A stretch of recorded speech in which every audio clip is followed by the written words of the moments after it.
Promotion. The main thing I'd like to point out is when people are insecure, they look up to people they think are the opposite of them or that are successful.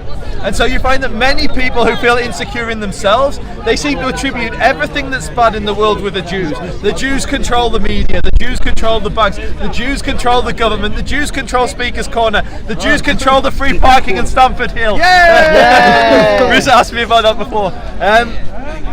And it's a sign of insecurity. I think the more pertinent or the more pressing point is the silence and the communities where this comes from. When a white person in the UK is anti-Semitic, they're absolutely slated by the press and the left, and everyone comes out. When it comes from other minority communities, there's a certain acceptance and silence of that anti-Semitism. And it's not just anti-Semitism. When there's Islamophobia coming from minority communities, when there's anti-black racism coming from minority communities, the left often doesn't know how to handle it and just goes quiet.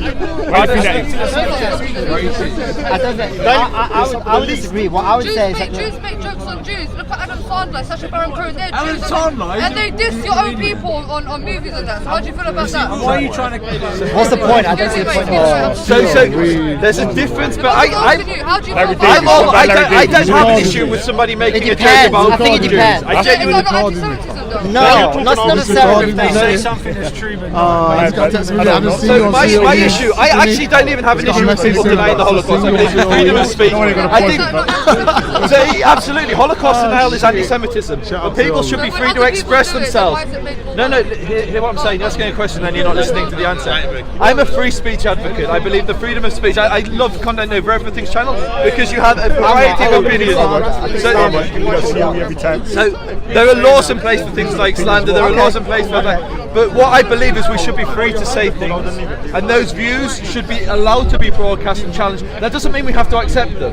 So for instance, if somebody says something racist against black people, there are consequences to that in a free society. I mean, here it would be done as race hate, but in America you can get away with saying certain things under freedom of speech, but there are consequences. You won't be able to get at work because society rejects those views. So I think there's a difference between being able to say something and the acceptance of disgusting views. Alright, so let me ask you a question.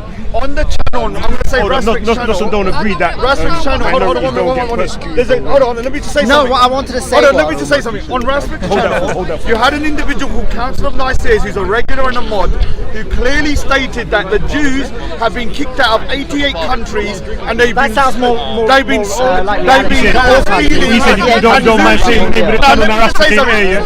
what is actually said to blame for anti-Semitism. Now, if I said the same thing about Muslims, they will be up in arms if I said Muslims went to 88 countries and robbed and stole everything, and that's what is Islamophobia. But what I'm saying, there's a prejudice against. You have to differentiate forget about you're doing semantics. Let's forget about. Can I just respond to her point? Just very quickly, just to get. So anti-Semitism can come in many manifestations. Under Nazi Germany, they used racial profiling. They measured things like the forehead. They said if you had an ear that's joined on here, these were all visual genetic signs of a Jew, and they said that the Jews were racially different from the Aryans, and they were a separate race, a separate people, and that's still what Nazis say to this day. So there can be a racial element. In Christendom, there was a religious element to it, and so people often deny the word anti-Semitism. They say anti-Semitism isn't real. It's the same people that say that Islamophobia isn't a real thing. They'll say there's a genuine reason to be afraid of Muslims, so Islamophobia isn't real. And what they're doing, they're playing with the words to try and deny the prejudice. Anti-Jewish prejudice is real. Anti-Islam Muslim prejudice is real. And so and it can come in different manifestations. But I want to understand what anti-Semitism is, because if someone's saying Jews should go back to their country, I don't see that as racism or anti-Semitism. It's more of discrimination. You said the Jews are the cause of all the problems, and they've been going into countries stealing and raping from people. Hold on. Would you agree that that's a prejudice? Is it racist? Just hold on. You said you were from. Where are you from? I'm born here, but my family's Algerian. So if people were to say you should go back to Algeria, or Raspik should go back to, I don't actually know.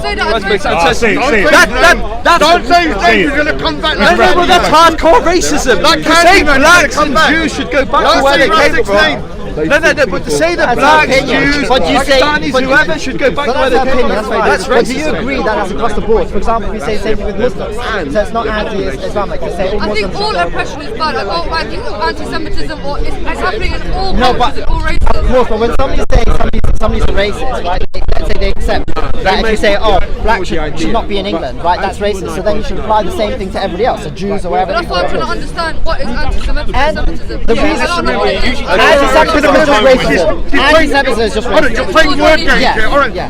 forget about the word of anti-Semitism. Let's just say prejudice against the group. It's just racism. So listen, you usually tell someone to go home when they're misbehaving, right? So when someone's telling you to go home, maybe it's based on how you're treating them or how they So feel. when the EDL say Muslims to go home, is that because the Muslims are misbehaving here? I don't know. A lot of times it is. Yes, it is, Joseph. A lot of Does it apply to times. Jews based on your religion or the people? I don't understand that. Is it anti-Semitism only based on So Jews? do you classify Let me someone? Let me she ask wants you to a know the question. term Let me ask you a anti-Semitism. question. Do you classify when someone said on Rasmik's channel, Council of Nice Ears, that the Jews have gone to 88 countries in Europe and around the world, and they've stolen, fleeced all the money and stuff, and that's why they were kicked out, and that's why